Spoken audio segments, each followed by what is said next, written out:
I've got an instrument loaded in from the loops category, and you can see that it's a drum kit and a set of loops. And what you'll notice is that the icon for the player panel has switched here to the loop manager icon. So when a loop instrument is loaded, it automatically becomes the loop manager.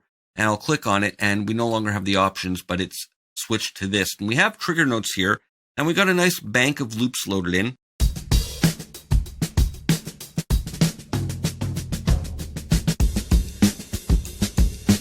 And we can have a lot of fun with these. So we can trigger them in real time, of course. Now, some of this panel looks familiar and some is new. So we have our trigger modes where we can quantize the note of when it's going to start to either immediately next 16th, next beat, or next bar.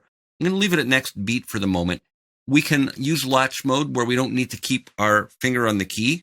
So I've taken my finger off, press it again, and it stops. That's the way latch mode works here, and we can click to audition here. And we have two different views here. We have this waveform view, or we have an overview, where we see an overview of all the multiple loops versus an individual waveform for the one that's selected.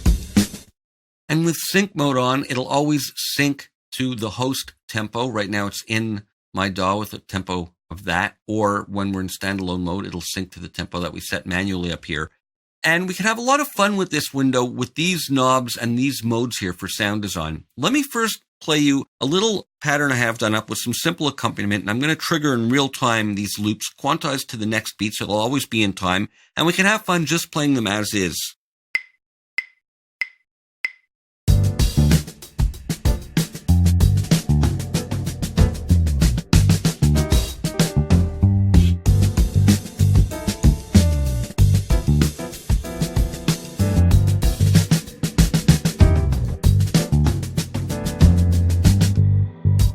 So we can have a lot of fun just mixing and matching the different grooves. But here we have different modes for how we can alter the feel and sound of the grooves. Now in this first mode, it works like a classic kind of tape deck or turntable where we alter the pitch and the speed together. So that's the root pitch and speed. I can slow it down.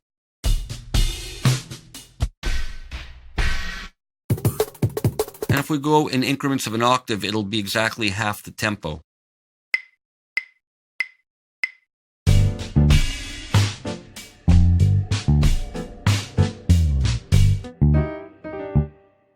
And I'm just going to command click to snap it back to its unity value. Now, these other two knobs are grayed out in that mode.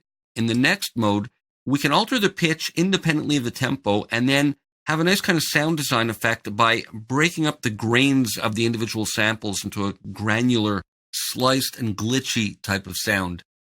And we can control the speed separately here as well. Now, when the speed is at 100%, it's going to stay in sync with the sync button on. So again, we can alter the pitch here independent of the tempo.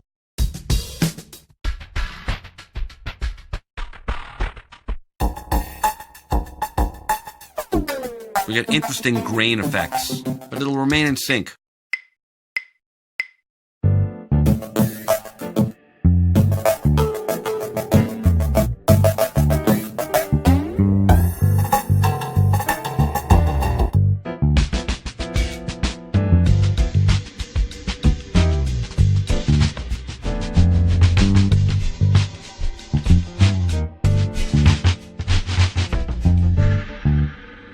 So a lot of fun, creative sound design possibilities. Now in this third mode, we still have independent control over pitch and speed, but we have harmonics to alter the timbre of the sound.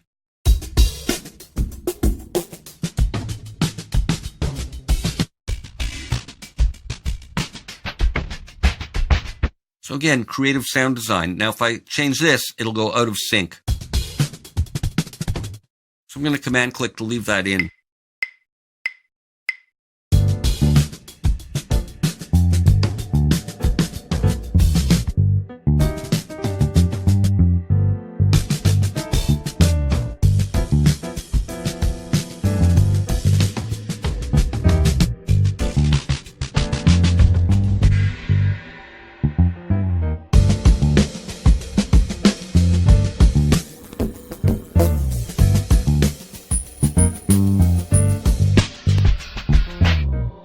So a lot of fun, and we can automate these, of course. So that's the Loop Manager. We'll continue with more in the next video.